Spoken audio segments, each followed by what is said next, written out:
de fototerapia con UV de banda angosta. Actualmente ha recibido 30 sesiones, continúa en tratamiento. Cabe recalcar la excelente evolución que ha tenido, sobre todo a nivel del tronco, donde la mayoría de las lesiones se han repigmentado.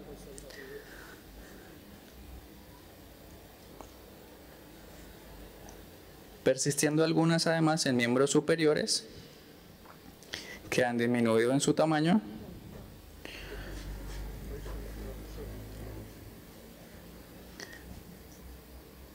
Y también en la extensión.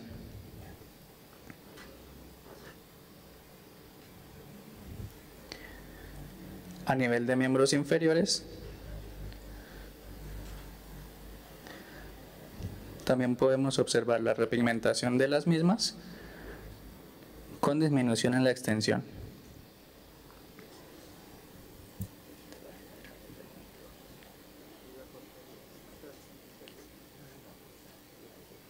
En cara anterior de la rodilla observamos la persistencia de una lesión de mayor tamaño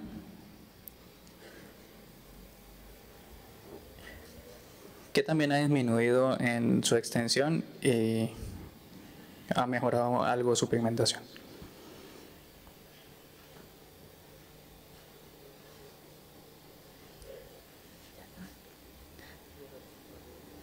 A nivel de mucosas nunca tuvo lesiones y persiste sin lesiones.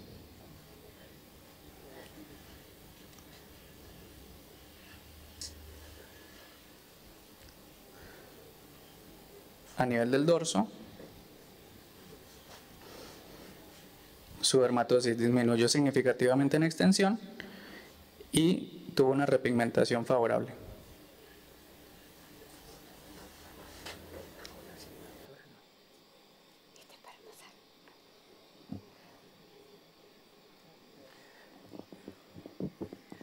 ¿Sigue usted? Voy a aclarar un poquito los dos videos, porque el primero como que no se escuchaba bien, pero fue el mismo paciente que presentamos en el Pierini el año pasado. Y bueno, el inicio antes del tratamiento sería, y el segundo video es actualmente.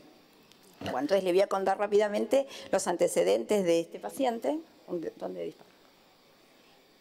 Es un niño que había empezado aproximadamente hace 2 años con lesiones papulocostrosas generalizadas, probablemente un pleba, pero no lo vimos en ese momento. Las lesiones evolucionaron a máculas hipocrómicas en forma progresiva, el tronco, extremidades y luego cara y cuello. Se diagnostica en ese momento como vitiligo y es tratado con corticoides tópicos de alta potencia en toda la extensión de la piel y emolientes durante 1 año.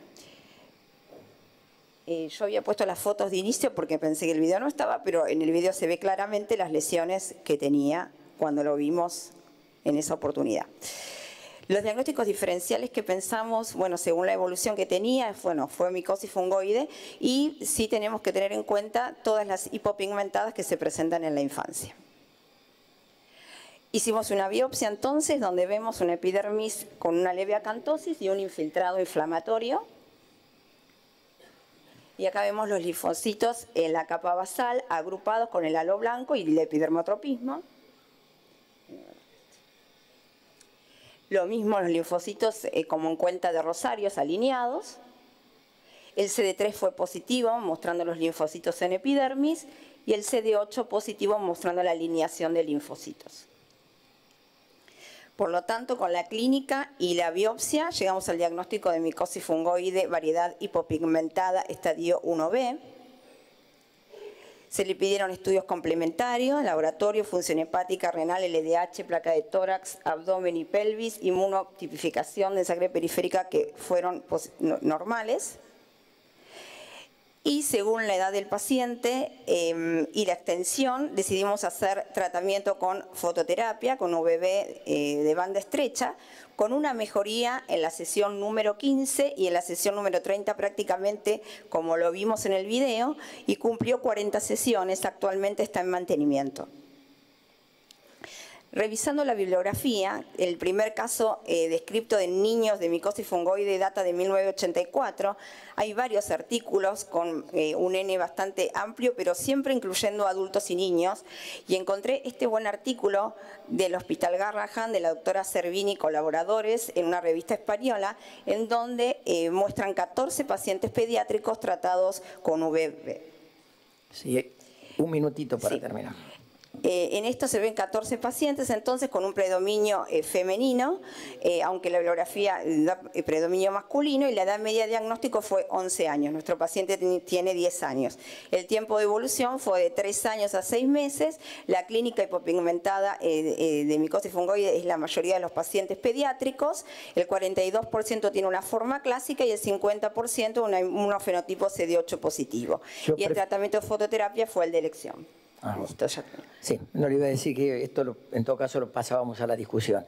Lo que quería decir cuando me retó acá el secretario, no, que por ahí para el que dirige es el problema de la filmación a diferencia del paciente en vivo. Uno lo quisiera detener y explicar la escama que está viendo, cómo se diferencia de otra lesión y demás. Nada más que eso quería decir, que la diferencia del paciente filmado con el paciente en vivo. Sí. Pero está muy bien, está todo muy bien, doctora.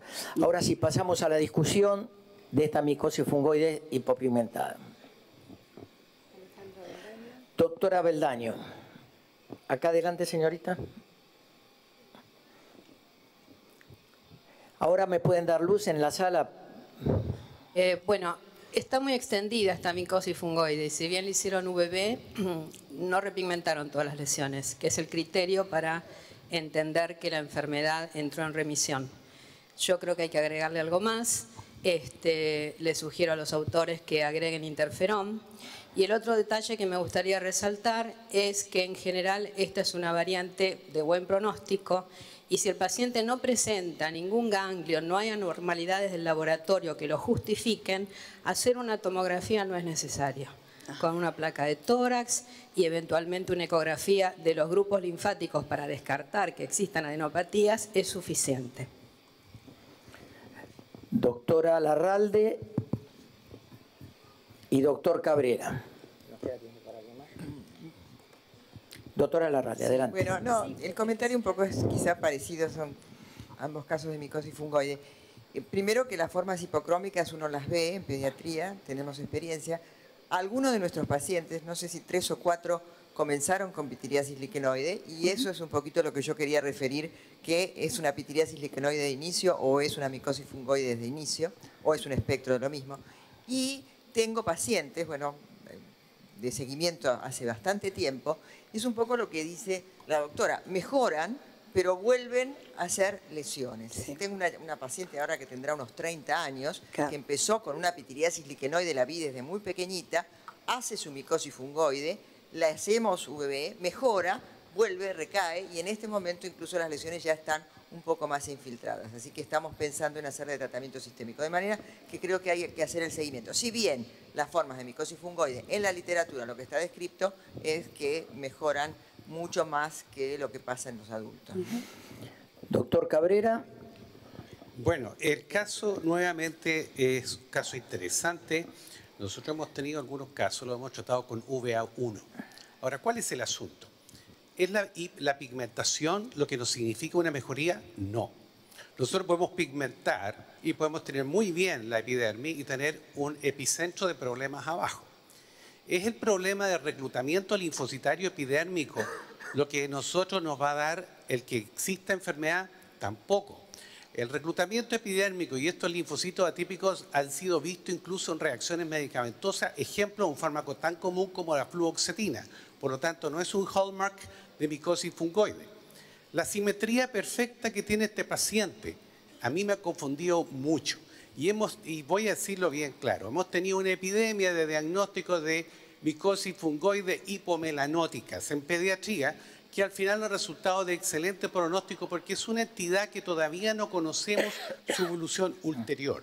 En algunos casos he enviado incluso la biopsia seronia a Europa en cuanto he tenido un disenso claro con los patólogos en lo que se refiere a esto. Por lo tanto, esta es una entidad, como podríamos decir, noticia en evolución para saber exactamente el nicho que le corresponde Y yo sugiero siempre las biopsias posteriores a los tratamientos para certificar que la histología está correspondiendo a un tratamiento y no el fenotipo. Bueno, antes que conteste, yo agregaba, he visto que ahora este tipo, que en general es buen pronóstico, cuando las lesiones son más circunscriptas utilizan el violeta de genciana, que es un antimicrobiano antitumoral, excelente, de buenos resultados en la micosis fungoide y que se puede aplicar evitando a lo mejor las radiaciones ultravioletas. Simplemente ese comentario y si lo han tenido en cuenta. Conteste, doctora.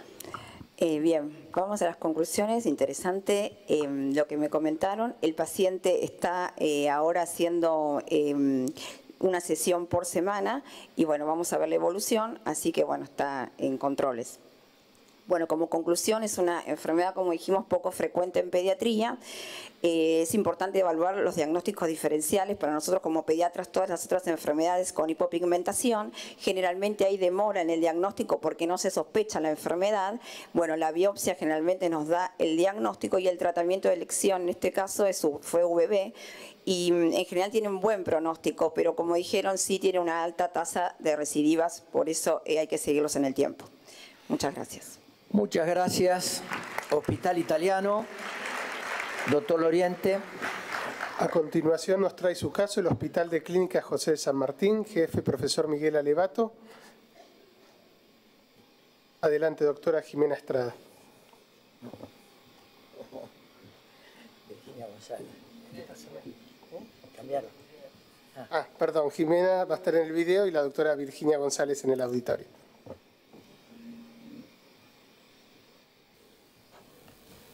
Buenos días, mi nombre es Jimena Estrada, soy concurrente de segundo año del Hospital de Clínica José de San Martín. Hoy les voy a presentar un paciente, Nicolás, de 39 años de edad, y vamos a empezar la descripción cefalocaudal. A nivel de la cara podemos evidenciar hipertelorismo, un estrabismo convergente y una lesión tumoral a nivel supraciliar derecho compatible con un carcinoma vasocelular.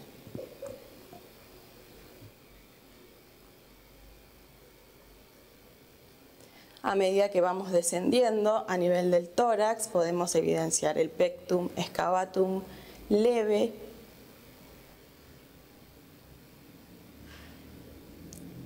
y nuevamente múltiples carcinomas vasocelulares. El primero lo podemos ver a nivel de brazo derecho.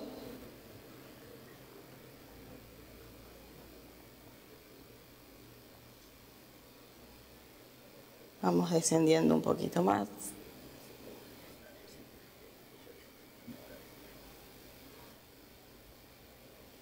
E igual es una lesión similar a nivel de tórax. Giramos un poquito.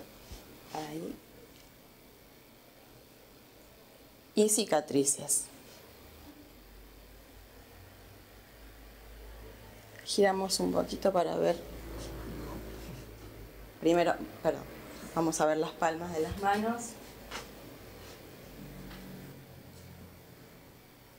Pit palmares.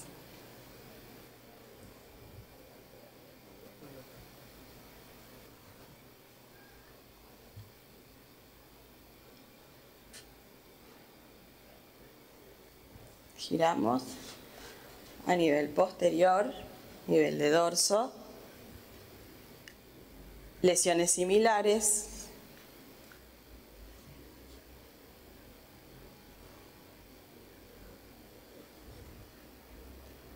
compatibles con carcinomas vasocelulares y múltiples cicatrices.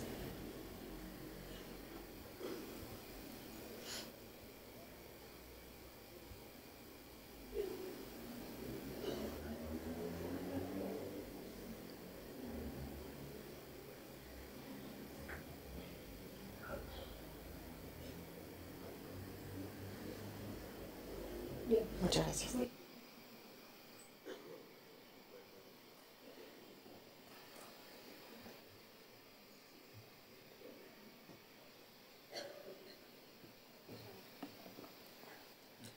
Bueno, buenos días a todos. Yo le voy a presentar, vamos a repetir un poquito lo que dijo Jimena. Se trata de Nicolás. Nicolás hoy tiene 40 años. Lo conocimos en la mostración del Hospital de Clínicas de septiembre de 2018. Este paciente fue traído por los médicos del Hospital Posadas. Él tiene como antecedentes, y es lo que lo trae a la consulta, un síndrome de Gorlin-Goltz, diagnosticado hace más de 10 años. Esto fue confirmado molecularmente. Además tenía a su papá y su hermana mayor también con diagnóstico de este síndrome.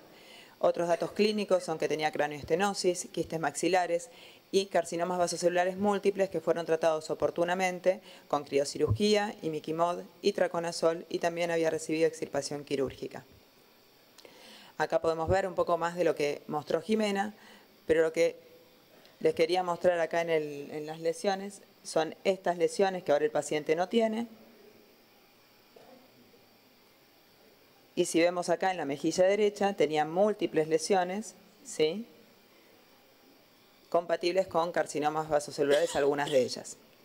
Un poco inspirados en lo que fue nuestro primer paciente que tratamos con terapia fotodinámica, fue que se planteó en la mostración de pacientes la posibilidad de tratar a este mismo paciente con este tratamiento. Por eso fue que lo propusimos y así lo hicimos. ¿No puedo pasar? Ahí está. Antes de hacer el tratamiento, lo que quisimos hacer fue una correlación clínico-dermatoscópica e histológica para ver si todas las lesiones que íbamos a tratar eran vasocelulares o no. Y lo que vimos... para que pase para el otro lado.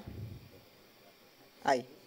Y lo que pudimos ver es que muchas de ellas, ¿sí?, dermatoscópicamente fueron compatibles con lesiones benignas, nevos celulares intradérmicos, nevos de la unión, nevo celular compuesto, y que fueron confirmados posteriormente con la histopatología.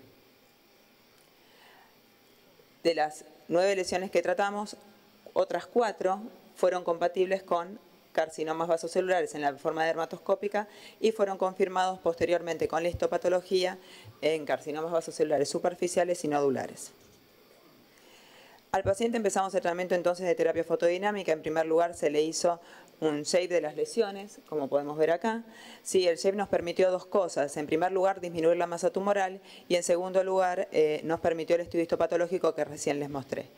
En una segunda instancia se hizo la aplicación de la crema de metilaminolebulinato y posterior a un periodo de incubación de 3 horas se expuso una fuente de luz roja. ¿Sí? Se hicieron 2 sesiones en total, separados en un intervalo de 10 días entre cada una de ellas.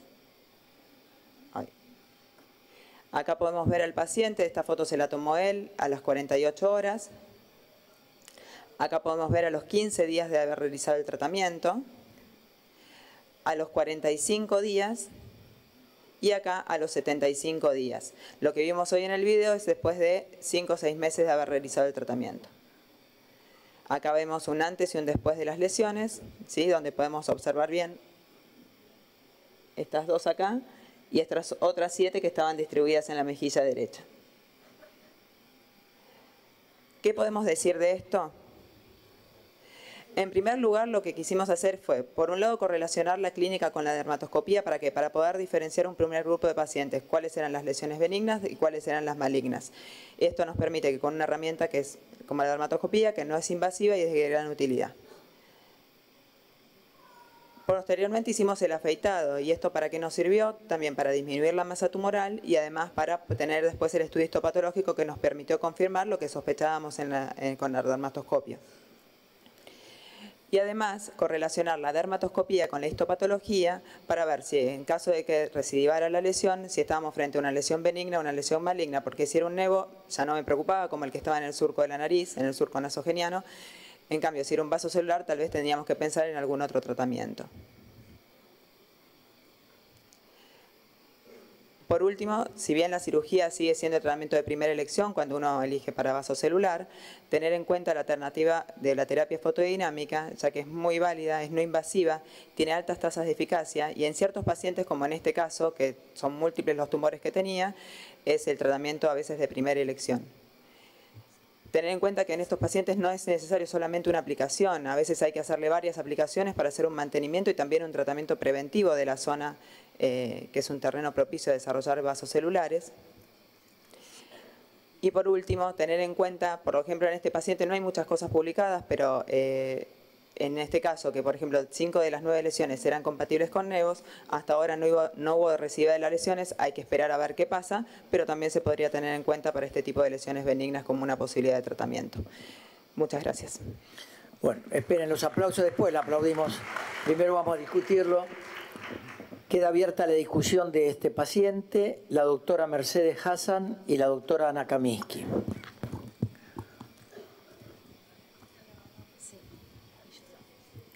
Bueno, me extraña que, es muy lindo el caso, pero me extraña que cuando lo presentaron, esto es un síndrome de nevos atípicos antes de hacer la dermatoscopía. Tiene un aumento del número de nevos y tiene una distribución. Hay una lesión en la mama izquierda que yo la biopsiaría directamente. En hombres es muy frecuente esa localización y he tenido casos que eran melanomas incipientes in situ. El de la mama izquierda, un poquito grande. Ahora me pregunto, regio el resultado sobre los vasos celulares. ¿Qué pasará con la terapia fotodinámica y los nevos? No sé, ¿has leído sobre la acción? Porque esto debe tener un efecto, la fotosensibilización.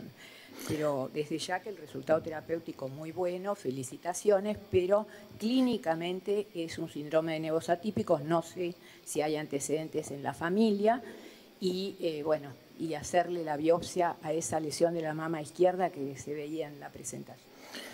Profesora Kaminsky. Bueno, a mí también me pareció siempre bueno ver el síndrome del nevovasocelular o el síndrome de Gorlin-Kols. Una característica que tenía esta paciente, que se la comentaba recién a Miguel Alevato y que me dijo, se olvidó decirlo, tiene una inserción baja de las orejas también estos pacientes.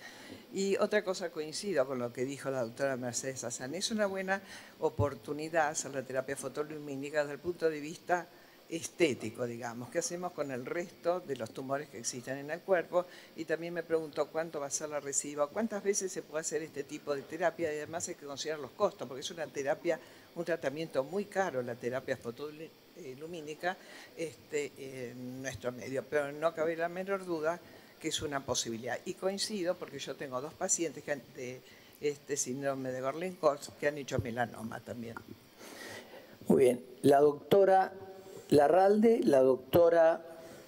Bueno, todos no van a poder hablar, ¿eh? Ahora levantaron... Parece, profesora Kaminsky, que usted incentivó la discusión porque se levantaron como 10 manos. Doctora Larralde, doctora Abeldaño y alguien más de allá, y más no podemos, ¿eh? Sí, el doctor Alevato puede porque es el presentante. Sí. Dos comentarios muy pequeñitos. Uno, a veces estas lesiones que tienen en la cara son como pseudo lesiones de quiste, como lesiones... ¿No se escucha? Sí. Entonces te pasó el turno, Margarita.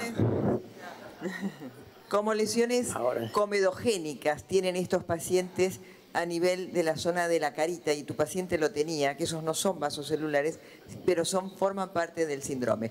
Y segundo es, este paciente sería pasivo hacer el tratamiento sistémico que hoy también tenemos como posibilidad para estos cuadros sindrómicos. ¿Valdrá la pena o no? Bien, yo quiero aclarar que seguro va a salir la discusión del mismo de HIP y entonces o su sucedáneo, pero después va a haber otro paciente de este tipo, así que pediría no extendernos mucho con el mismo de HIP. Sí, yo voy a decir que sí vale la pena ponerle Vismo en nuestra experiencia. Tenemos un paciente ya añoso, tiene como, digo añoso como yo, más de 60, pero sí tiene cientos. Y hicimos todo, también terapia fotodinámica. Y lo que mejor anduvo fue el Vismo, y gracias a Dios lo tolera y la obra social se lo paga. También tenemos esa experiencia. Creo que había allá uno... Marini, Alevato, y cerramos la lista de oradores. Marini, te agradezco que cerró la lista de oradores. Doctora, preferiría primero conteste la doctora González y como jefe de servicio vos al final, Miguel. Doctora González. En realidad las lesiones que se biopsiaron de las 5 eran nevos, así que bueno, el tratamiento, el resultado de la biopsia vino después de que ya le habíamos hecho el tratamiento y hasta ahora viene siendo bueno el resultado, pero llevamos 6 meses de seguimiento, falta un poquito todavía para ver realmente. Por eso se planteaba la posibilidad de no solo hacer este tratamiento como único, sino también como tratamiento preventivo de mantenimiento, tal vez una vez por año o una vez cada 6 meses, como para mantener las lesiones stand-by, o combinarlo con otros tratamientos, ¿por qué no? Con nimiquimod, con 5-fluoracilo y ver cómo evoluciona. Este paciente ya había recibido otros tratamientos también en el resto del cuerpo. Una cosita, bueno, la presidenta me pide la palabra, como le voy a decir que no, pero quería aclarar, Mercedes, profesora Hassan, yo tengo también coincidencia de síndrome del carcinoma vasocelular nevoide, así la denominación, con síndrome del nevo atípico displásico. Tengo coincidencia. Y que haya 6 nevos estudiados y sean celulares, no invalida que esté presente el síndrome. No, a Levato lo dejamos al final porque cierra es el jefe. Si sos breve, Patricia. Bueno, este paciente, como dijeron, lo evaluamos en el Posadas y se trató de conseguir el bismo de HIP, pero como es off-label, no pudimos tener la aprobación. Por eso aceptamos la propuesta del doctor Alevato de realizar este tipo de tratamiento. Tenemos otros que sí tuvimos oportunidad de tratar con excelentes resultados. Profesor Alevato. Este paciente que no nos corresponde, es el paciente del Posadas, que fue presentado el 15 de septiembre en el Ateneo de la Sociedad de Dermatología que hicimos en el Clínica, y que de esa discusión, o intercambio de opiniones, mejor dicho, con la doctora de la Giovanna, concordamos en que son 2 hermanos, él y la hermana, y parece que la hermana iba a recibir mi bismo de HIT. Mientras tanto, mientras se podía conseguir el bismo de HIT, ¿por qué no hacer algo? ¿De acuerdo? Y entonces, la experiencia que tenemos en vasos, de ninguna manera traemos a este paciente diciendo que terapia fotodinámica cura el síndrome de para nada. Por supuesto, eso sería un error. Pero sí uno va teniendo que tener otras alternativas, porque a veces el tratamiento ideal tarda o no llega. Y mientras tanto, ¿qué? Este paciente había pasado por itraconazol, que como decía Patricia en el Ateneo, es el biológico de los pobres, ¿de acuerdo? Que tampoco es tan pobre porque es caro. Quiero decirles que la terapia fotodinámica tiene su costo, pero nada que ver con el bismo de HIT, que va a actuar solamente locorregionalmente, en lo sistémico no. Y cuando uno tiene vasos celulares, sabemos que hay zonas críticas de vaso celular, centrofacial, orificial. Ustedes vieron la lesión que tenía en el surco nasogeniano, que no resultó ser un vaso celular, resultó ser un nevo, porque si era un vaso celular, iba un MOS, y vieron las cicatrices que tenía en la espalda, eran de anteriores, y la cirugía también tiene su recaída. Concretamente, creemos que de ninguna manera ese sería el tratamiento final o completo. Mientras tanto, en la zona facial, pienso que puede ser una muy buena alternativa porque tenemos que cumplir los 2 criterios. Primero, el tratamiento oncológico, prioritario. Pero si podemos cumplir también con el tratamiento estético, también es importante, porque verlo todo tajeado, todo con marca, no es muy prolijo. Hasta ahora nos sorprendió, primero, de que las nuevas lesiones, 5 eran nevos y 4 solamente eran vasos celulares. Punto número 1. Punto número 2, lo que disentíamos con Patricia, y me alegro mucho que se esté presentando hoy en este radra donde Patricia, que la vi crecer de chiquito cuando fue alumna de la primera promoción de la sociedad, inquieta alumna, por supuesto. A mí también me viste crecer de chiquito, Miguel. Hoy es presidenta de este congreso y estamos compartiendo esto, ¿de acuerdo? Entonces,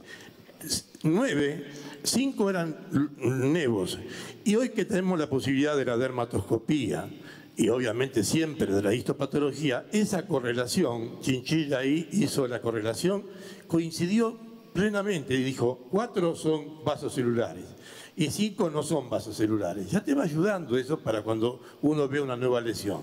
Concretamente, ¿cuántas sesiones se pueden hacer de terapia fotodinámica? Hay trabajos de Haple, por ejemplo, en Nevo de Jadasson, que 13, 14 sesiones le hicieron. ¿Pero por qué? Porque no hacían ahorro de masa tumoral, y eso es lo que coincidimos. Acá el secreto está en hacer el shaving.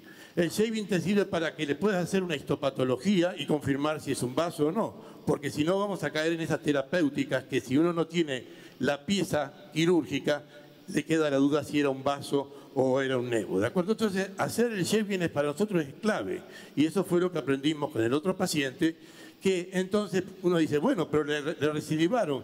Claro que le van a recidivar seguramente, claro que le van a...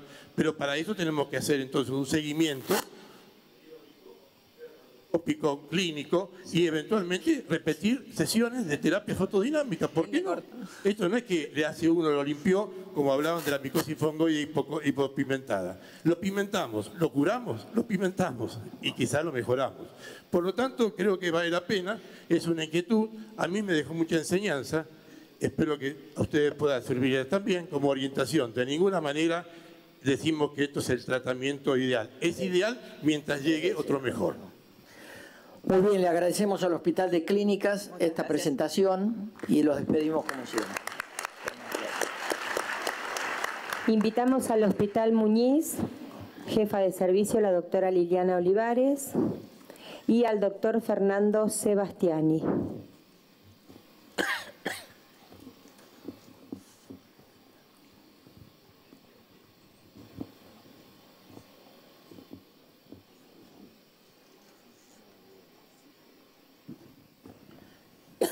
Bueno, buen día. Vamos a ver la presentación del paciente en video.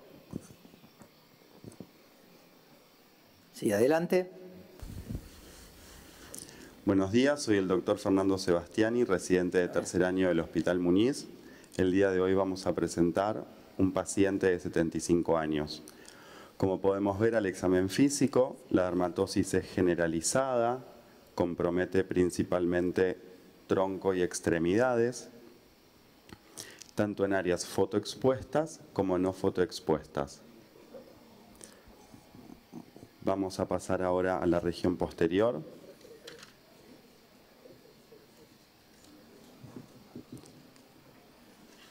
Allí podemos ver una gran neoformación, úlcero vegetante, de bordes evertidos.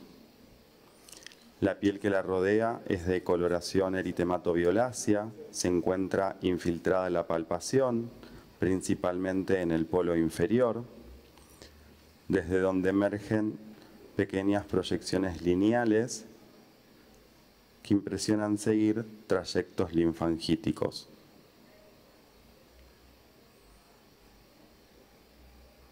Vamos a dirigirnos ahora a la región superior del dorso, donde se observan pequeñas neoformaciones eritematosas de bordes levemente sobreelevados, en sectores perlados y algunas con pigmento.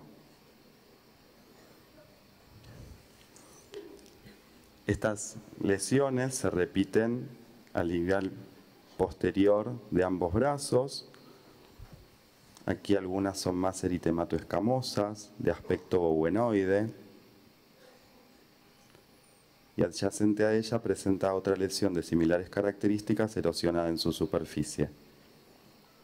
En el otro antebrazo, permiso, ahí, muy bien. Podemos ver una lesión de similares características, eritematoescamosa de aspecto bowenoide, pero el borde levemente sobrelevado. Ahora sí, hacia la región anterior. Gire, por favor. Muy bien.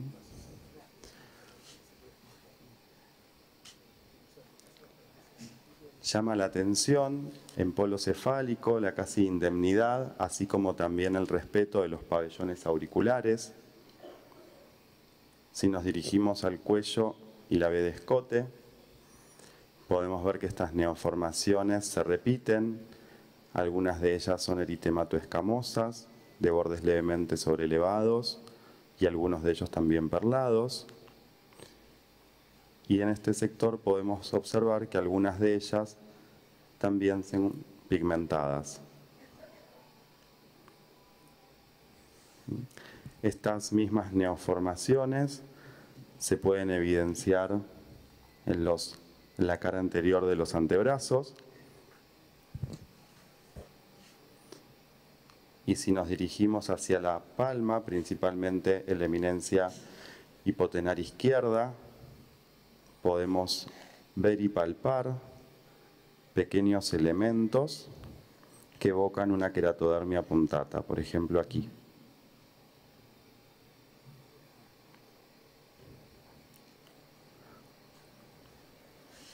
Muy bien.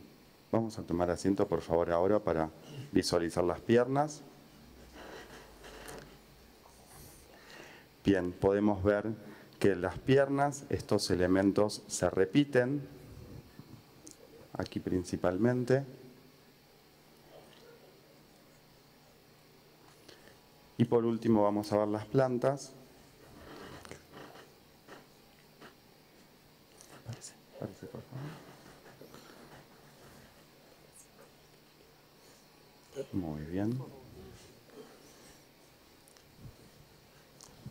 Levante una pierna, por favor. Allí podemos observar que no hay queratodermia. En la otra también, por favor.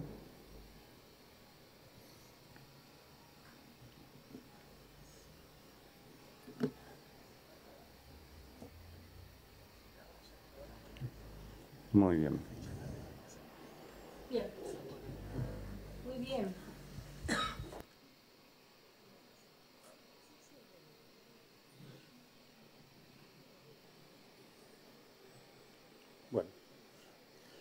Bueno, como vimos, es un paciente de 75 años. El paciente es oriundo de Chaco, nació allí y vivió allí hasta los 17 años y luego se mudó a Moreno, provincia de Buenos Aires, donde reside hasta la actualidad.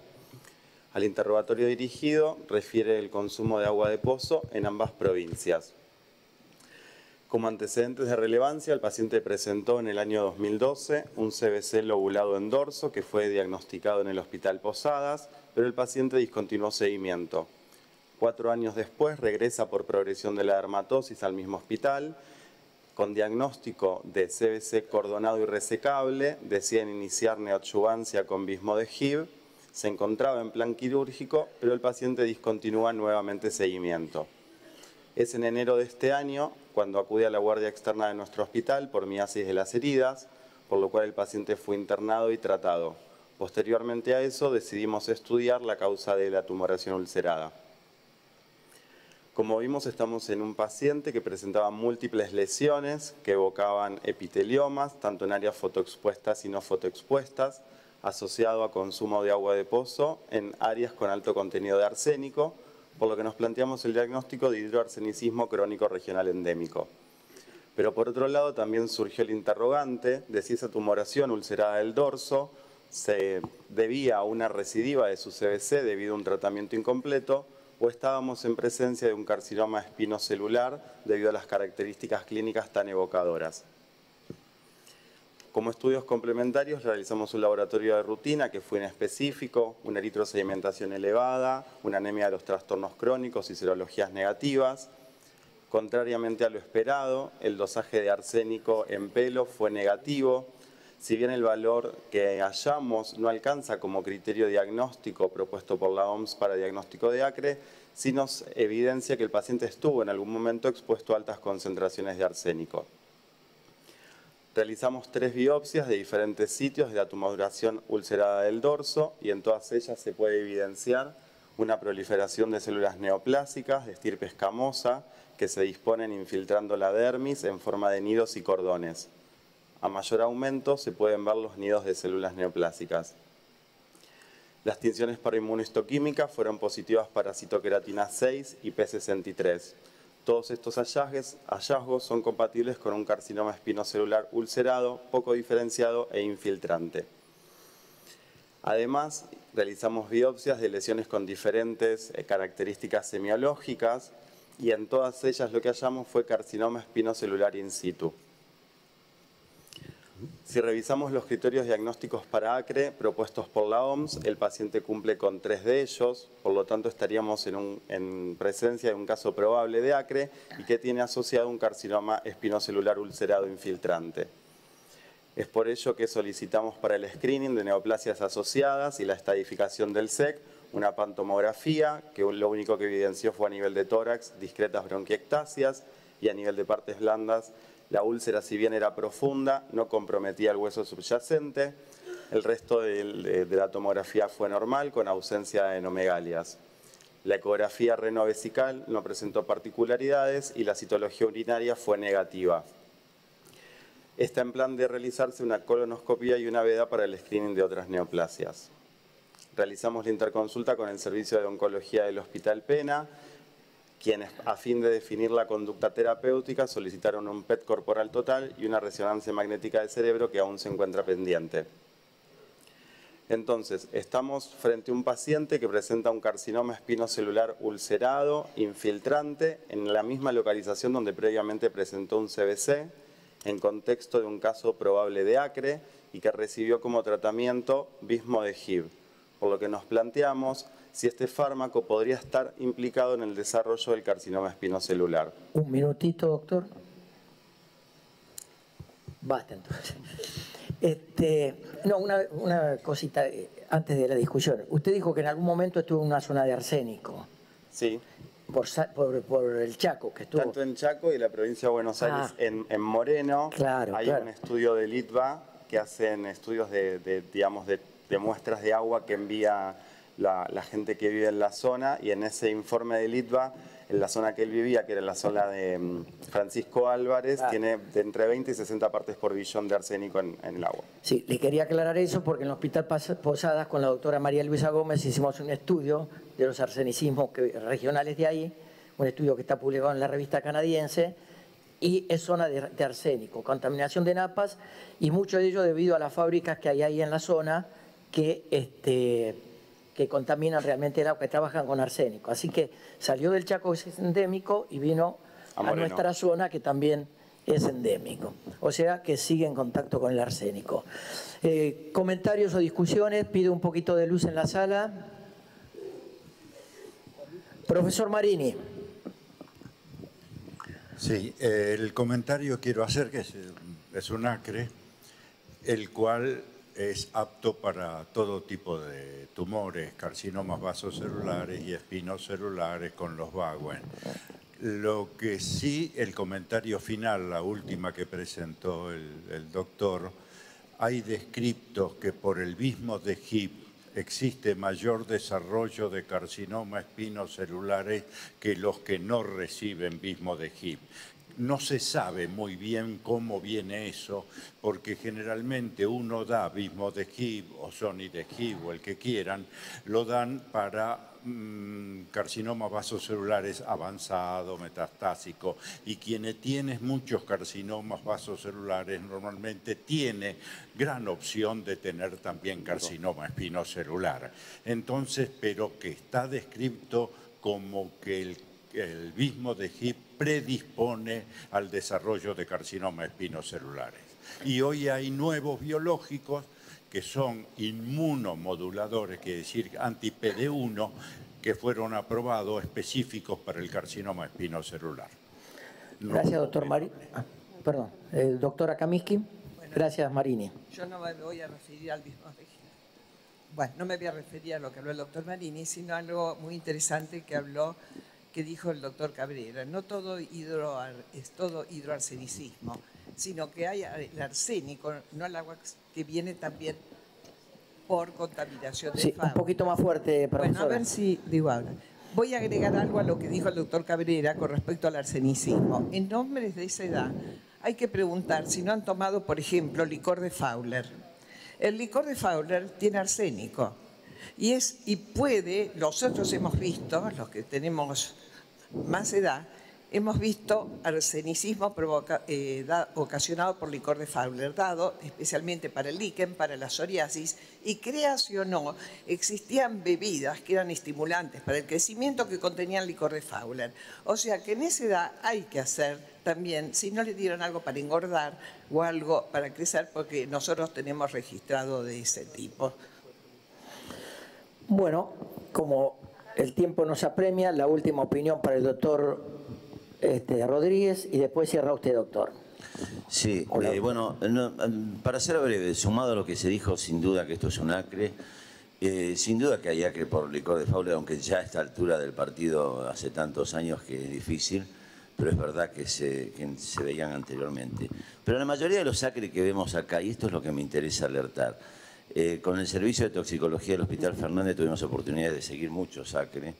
La mayoría es el caso típico de este paciente, que probablemente la mayor toxicidad la adquirió en el Chaco, que se vienen del Chaco de adolescentes o de jóvenes a la ciudad sin tener noción del diagnóstico ni de la intoxicación, y años después desarrollan, con suerte, alguna neoplasia cutánea, o si no, alguna neoplasia de las que conocemos de tracto digestivo, respiratorio, urinario, que es lo que los hace debutar en el conocimiento de su diagnóstico. Entonces, lo que yo quiero alertar es, por lo menos a nivel nuestro, qué es lo que se ha hecho hasta ahora, lo poco que se ha hecho por parte de las autoridades sanitarias, en el sentido de prevenir en las zonas endémicas de mayor incidencia de arsénico este tipo de patología con diagnósticos precoces. Sobre todo con el tratamiento del agua. Todos sabemos lo de Tello en Córdoba y demás en el siglo pasado, pero después se ha hecho muy poco. Muchas gracias. Sí, como dijo la profesora Camiski, eran jarabes que se daban para hacer crecer a los chicos y que gracias a Dios mis padres no me lo dieron a mí. Bueno, doctor, si cierra. Bueno, entonces como comentarios finales, un poco agregando lo que decía el doctor Marini, hay casos publicados en la bibliografía de desarrollo de carcinoma espinocelular en pacientes que reciben Vismodegib.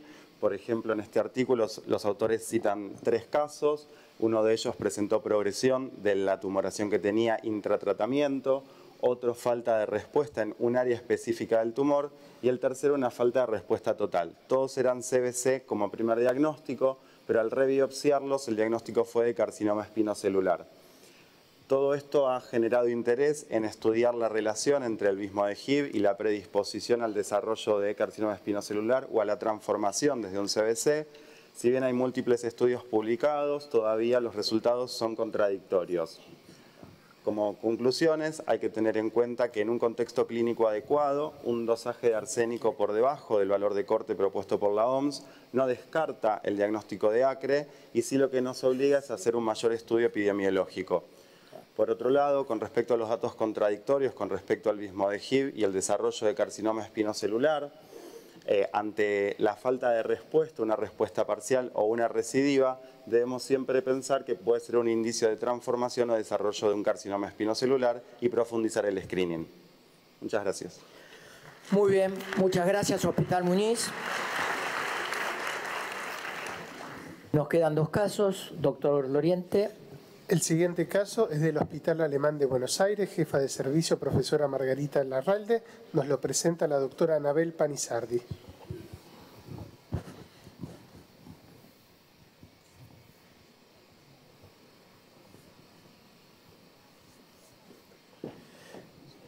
Video, por favor. Buenos días, soy Panizardi Anabel del Hospital Alemán. Aquí estamos con un paciente de 42 años de edad que presenta una discromatosis generalizada. Podemos hacer un paneo del paciente.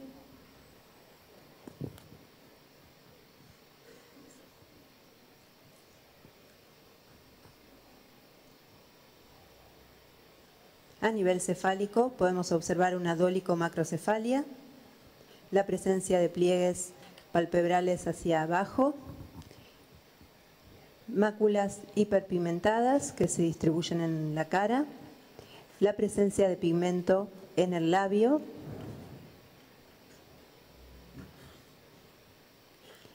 podemos ver que no hay alteración de los dientes, ¿Puedes sacar la lengua? En la lengua hay presencia de fisuras, es una lengua fisurada. Cerra. Presenta parálisis facial.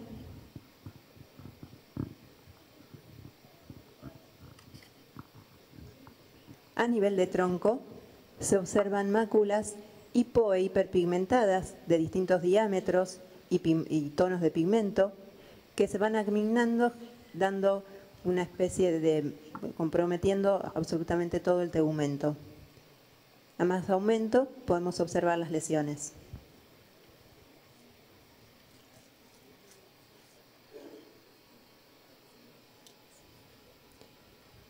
Hay compromiso del dorso de las manos, sobre todo, dorso.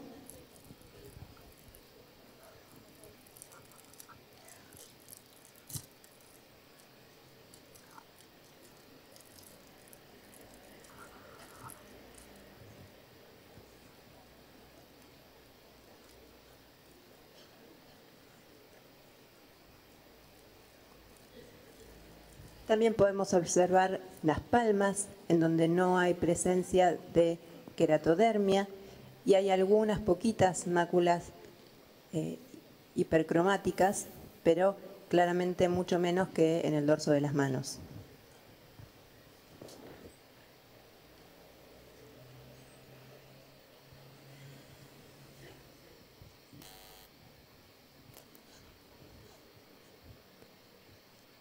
Las plantas de los pies tampoco presentan queratodermia ni máculas hiperpigmentadas. Vamos hacia el tronco, en donde observamos lesiones similares al resto del tegumento.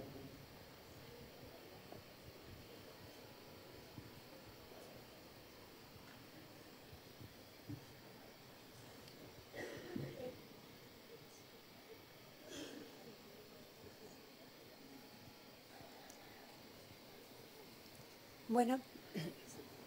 Video. Ya está. Adelante. Bueno, les resumo un poquito de los antecedentes que mencionamos. La parálisis facial había sido secundaria a una infección óptica que sufrió a los 2 años de vida. Como otros antecedentes presentaba meningioma, lipomas axilares bilaterales.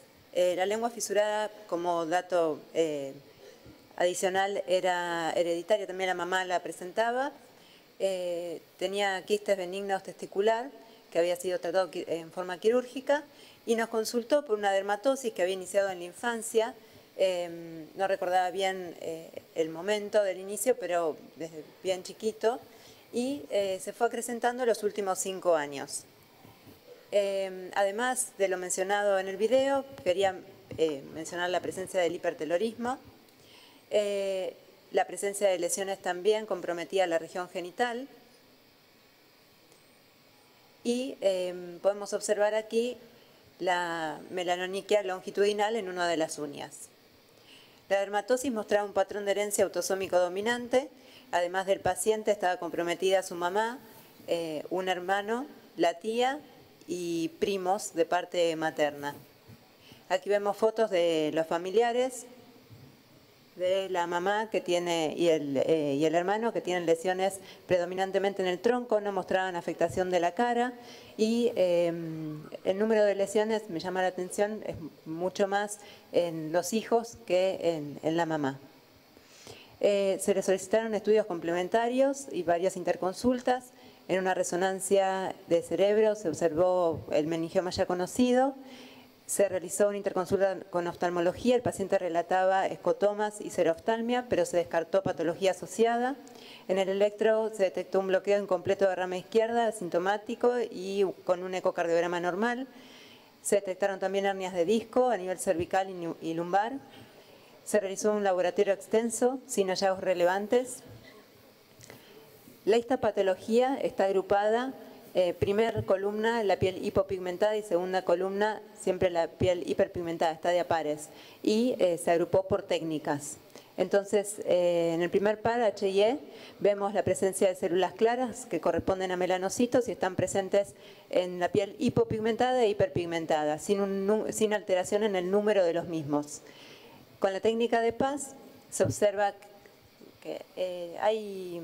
A ver, no, bueno, quería marcar... Con la técnica de Paz vemos el refuerzo de la membrana basal, que es normal, y la presencia de pigmento, que se acentúa a nivel de la capa basal. Con técnica S100 vemos células dendríticas que corresponden a las células de Langerhans.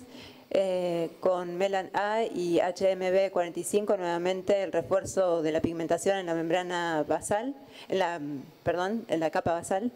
Y con la técnica de SOX10, que es, marca los núcleos de los melanocitos, vemos la presencia de los mismos tanto en la piel hipopigmentada como en la piel hiperpigmentada. Finalmente, recibimos el panel genético. Se le solicitaron para rasopatías y para algunas de las discromías hereditarias orientada a la sospecha clínica. Y se detectó la mutación en el gen ABCB6 que en el año 2013 se describió para la discromatosis universal hereditaria, confirmando la sospecha diagnóstica. Muy bien. Pasamos a discutir este caso del Hospital Alemán. No todas las manos juntas, no, una sola, por favor. Margarita acá. Bueno, lo comento yo, alguna cosita. Ustedes la llaman discromatosis hereditaria universal. Y por ahí alguien lee en la bibliografía simétrica. Que son dos. Que son dos entidades separadas y con algunas características. Esta es la universal y en la clínica creo que es importante las lesiones de palmas y plantas que usted mostró, que la otra no la tiene. Y este es el gen de esta entidad. Nosotros, cuando no existía el gen, con el doctor Saboya, publicamos. Y esto de hereditario nos quedó un poco en duda. Eso fue en el año 83, creo que fue. Si bien no existía el gen, no tenía incidencia familiar. Así que nos queda la duda, dos dudas. Pueden ser casos, mutaciones frescas, estamos de acuerdo. Pero uno había tenido descendencia sana. O sea que creo que puede haber formas no hereditarias de esta misma entidad, ¿no? ¿Algún otro comentario? Y está importante, mostró las plantas y las palmas que no hay queratodermia, y eso es importante para diferenciarla de otras entidades bastante similares desde el punto de vista clínico. Doctor Marini. La ascendencia de este joven no es oriental. No. Por el aspecto facial, por supuesto, porque esto se describe todo en japoneses. Claro. Y ahora una familia china sacan con genes distintos a los japoneses. Cromosomas 6, no me acuerdo cuánto. La discromatosis universal hereditaria, que es lo más parecido a esto, y describen también la discromatosis simétrica hereditaria, que es menos profusa, más distal, y como dijo el profesor Cabrera, respeta las palmas y las plantas, no la simétrica. Tengo entendido que no son autosómicas dominantes las dos y no tienen una terapéutica, por suerte no vi ninguna. Sí, en general son todos japoneses, todo lo que la acropigmentación de Doji, que es diagnóstico diferencial, la enfermedad de Kitamura. Sí, doctor. Un comentario nada más, que sí hay descrito, digamos, compromiso de las palmas y las plantas, pero en principio es poco frecuente. Hay algunos pocos casos reportados del compromiso de palmas y plantas.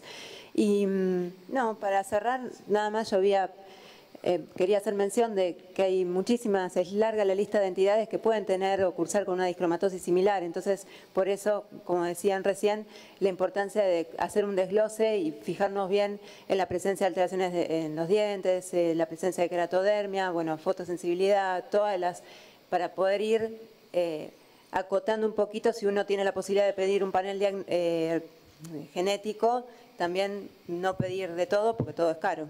Entonces, Doctora, esto en nuestro medio es excepcional. Este caso es rarísimo, ¿eh? Así que le agradecemos que lo hayan traído acá.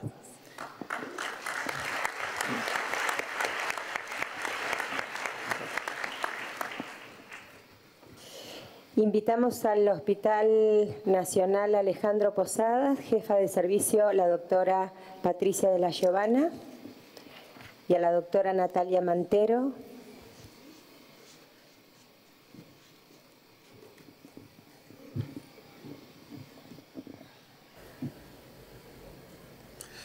Buenos días, soy el doctor Loriente del Hospital Posadas y les voy a presentar una paciente con una dermatosis de 1 año de evolución, bilateral y simétrica, distribuida en los 4 miembros.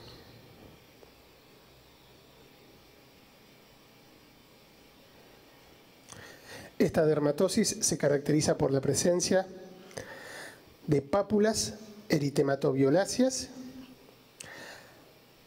Algunas presentan una costra queratósica central que en otras se ha perdido dejando una umbilicación central.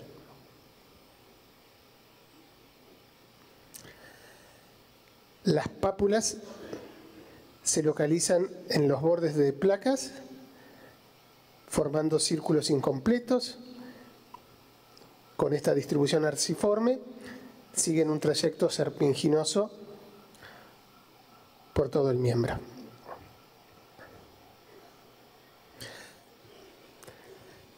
A nivel de los miembros inferiores, podemos observar lesiones de similares características en los muslos,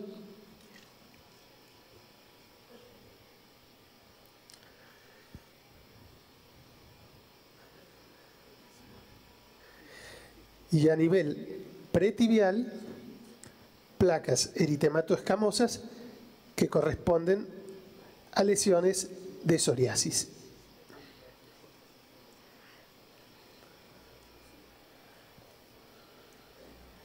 Vamos a darnos vuelta para observar en la parte posterior de la pierna las mismas pápulas.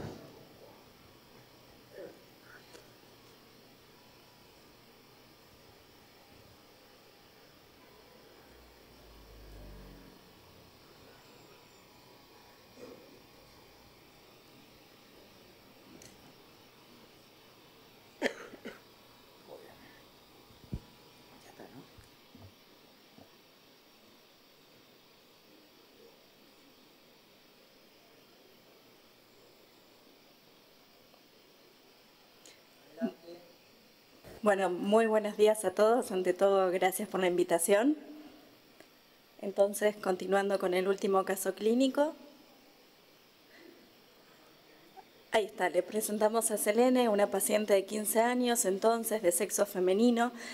Selene es la tercera hija de un matrimonio no consanguíneo, sin antecedentes familiares relevantes, ni de enfermedades sistémicas, ni dermatológicas. Como vimos, Selene tiene diagnóstico de síndrome de Down y como antecedente personal una cardiopatía corregida a los 10 meses de edad, un canal AB, por lo cual sigue en control con el servicio de cardiología y por lo cual su única medicación habitual es el enalapril.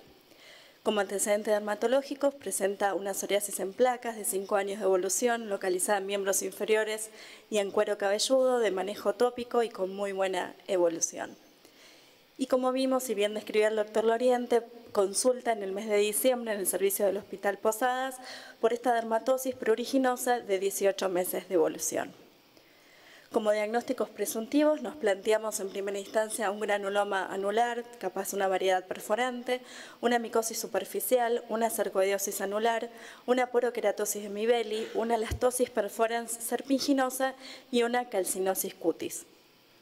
Por dicho motivo, en primera instancia solicitamos un laboratorio completo en donde simplemente se vio aumentada una TSH con hormonas periféricas disminuidas y autoanticuerpos antitiroideos negativos, por lo cual se contacta con el servicio de endocrinología infantil. El micológico, tanto el directo como el cultivo, fue negativo y en la biopsia podemos observar en esta imagen panorámica con tinción de hematoxilina y eosina una sección cutánea que incluye un infundíbulo piloso que llama la atención, que está marcadamente dilatado y que en su cavidad contiene material queratínico y aislados neutrófilos. En una de las caras laterales de la pared infundibular podemos observar esta solución de continuidad que se halla ocupada por material fibrinoide. Rodeando y próxima al área de perforación, evidenciamos un infiltrado inflamatorio de tipo crónico, predominantemente linfohistiocitario. A mayor aumento podemos ver en los márgenes entonces la pared infundibular y en el centro el área correspondiente a la zona de perforación, en donde observamos un material amorfo de aspecto fibrinoide, en donde observamos también pequeños elementos cilíndricos, ¿sí?, cortados transversal y longitudinalmente, correspondiente a fibras elásticas. Realizamos también la tinción entonces para fibras elásticas denominada Victorian Blue, donde observamos las mismas colorean con un color azulado. Acá entonces la disposición de, bueno, no se ve, del preparado, donde observamos la epidermis entonces y parte del infundíbulo, que a mayor aumento en este corte transversal evidenciamos se haya conformado por un material queratínico y fragmentos de fibras elásticas. Por lo tanto, podemos concluir que el diagnóstico histológico se trataba de una elastosis perforans serpinginosa. A modo de tratamiento, más allá de la levotiroxina y los antihistamínicos indicados para el manejo del prurito, y ante la negativa familiar de hacer un tratamiento invasivo y sistémico, optamos por un tratamiento tópico. Indicamos restauradores de la barrera cutánea, urea al 20% y en una primera instancia en las lesiones más queratóxicas y sintomáticas, y Miquimod, que después de 2 meses, dada la poca mejoría clínica, rotamos a tretinoína al 0,05%. Invitamos entonces a abrir la discusión de este último caso clínico. Bueno, uno ha visto el Astoran perforans serpinginosa, una en un paciente, 2, pero tanto es un poco exagerado, ¿no? Bueno, seguramente la alteración de Basel-Down tiene algo que ver y después nos explicará usted. Pasamos a discutir este interesante caso. Creo que las lesiones son muy características, muy típicas, ¿eh? Se ve el aspecto circinado, serpinginoso de muchas lesiones. Profesora Kaminsky y profesor Marini. Bueno, yo creo que fue un caso muy interesante por varios motivos. Primero, la multiplicidad de lesiones, como dijiste. Más fuerte le piden, doctora. Creo que fue un caso muy interesante por múltiples motivos. Primero, la gran cantidad de lesiones, como recién mencionó el profesor Cabrera. Lo interesante de lo simétrico de las lesiones también, porque tiene en ambos miembros superiores y en el resto no vi absolutamente nada. Tercero, porque algunas lesiones en el diagnóstico diferencial estaban muy bien dadas. En el granuloma anular pensaron, pero cuando hablaron de pápulas descarté clínicamente la parte de granuloma anular, ya que, pongamos, no son el tipo de lesiones. Creo que es un caso interesantísimo, sobre todo pensar en eso. Y el pensamiento estaba dado porque habló de pequeñas escamas. Y las pequeñas escamas con eso hablan más de algo que se está eliminando. Y eso es lo que lleva al diagnóstico clínico, que yo lo hubiera pensado en una sola lesión, pero en las múltiples estaba esperando que me lo enseñen. Gracias. Sí, doctor Marini. Sí, coincido. He visto un par de pacientes con un par de lesiones nada más, los 2 Down, pero está descrito en Marfan, en Cutilax, es decir, en todo ese grupo de patologías donde el tejido conectivo suele estar alterado. Terminando los... la doctora Hassan, profesora. También primero pensé en granuloma anular, pero cuando señalaste el prurito es una característica de estas perforantes. Y en este caso la forma es de la elastosis perforans serpinginosa y el hallazgo de fibras elásticas, porque otra que también tiene un prurito y es muy difícil terapéuticamente y vienen tratadas como sarna es la colagenosis perforante reactiva, pero el aspecto no es así figurado, son pápulas separadas, tienen el puntito central y pican muchísimo. Sí, y lo otro que hay que considerar en esta paciente que tiene una psoriasis. Y el Down tiene más preponderancia, más posibilidad de tener psoriasis que la población general, así que también es lógico. Y ¿Vos pediste la palabra? No. A ver, el doctor Alevato, y cerramos la lista. No, interesante caso, por supuesto. Quería preguntarle a los autores si el diagnóstico es evidente, pero si por la ubicación, por la topografía, al alcance casi de las manos, si se quiere, ¿no? Y por la paciente, si no pensaron o no pudieron indagar si algún factor loco regional de rascado ahí está ahí agregando y hace que esta patología sea de múltiples lesiones, ¿de acuerdo? Entonces, porque ese prurito es subjetivo y a veces uno no sabe si es huevo o la gallina, si es prurito, y hemos tenido casos que sí, que por roce, por traumatismo, se produce esto. Así que no descartaría del todo algún factor traumático local que lo favorezca. Yo quiero decir que sí, que estoy de acuerdo contigo, profesor, por primera vez en la vida. Claro, el problema es ¿cómo se llama? Esta enfermedad en el Down, ¿no? Entonces, ¿cómo se puede explicar? Y yo leí últimamente que en la trisomía es un inductor de irritación del interferón.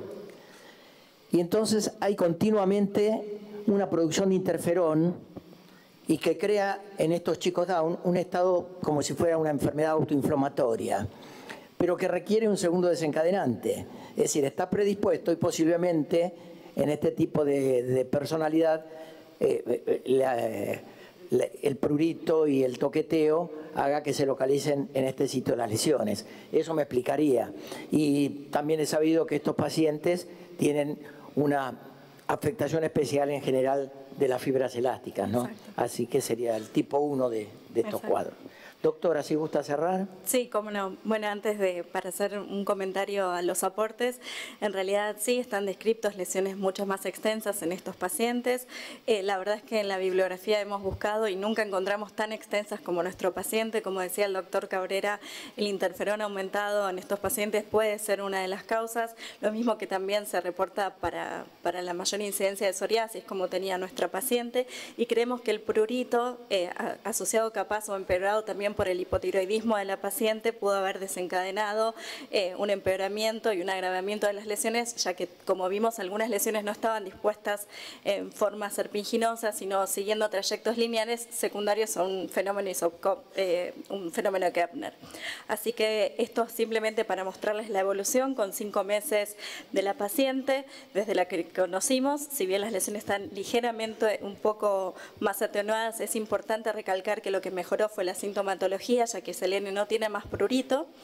Y como bien dijeron entonces acá en el auditorio, la elastosis perforans serpinginosa es una enfermedad por liberación transepidérmica considerada una de las dermatosis perforantes primarias clásicas, en donde el desencadenante entonces es la producción de un exceso de fibras elásticas alteradas morfológica y bioquímicamente. Hay 3 subtipos, una idiopática, otra inducida por penicilamina, y el 25% de los casos son formas reactivas asociadas, como también bien dijeron, a enfermedades hereditarias del tejido conectivo y al síndrome de Down. Simplemente saber que los pacientes con este síndrome tienen dermatosis más frecuentes y algunas típicamente relacionadas con ellos, como por ejemplo la elastosis. Y a modo de conclusión, entonces, saber que se trata de una dermatosis poco frecuente, crónica, benigna, cuya etiopatogenia aún permanece incierta. Recordar la asociación con el síndrome de Down, en donde en general vemos como nuestra paciente formas atípicas con lesiones mucho más extensas y que evolucionan hacia la cronicidad. Recordar la histología como el gold estándar diagnóstico, y que si bien el tratamiento es dificultoso y poco satisfactorio, también hay reportes de casos aislados de resolución espontánea. Muchas gracias. Muy bien. Le agradecemos mucho entonces al Hospital Posadas, y simplemente quiero agradecer a quienes armaron esta reunión, a las secretarias Victoria Cordó y Martín Loriente, felicitar a todos los presentantes y agradecer a sus jefaturas correspondientes por haber colaborado con esta reunión de tipo Princeps en lo que hace a este tipo de congresos. Y finalmente agradecerle a todos ustedes que realmente el último día, a esta hora, una sala llena, nos enorgullece. Muchas gracias a todos.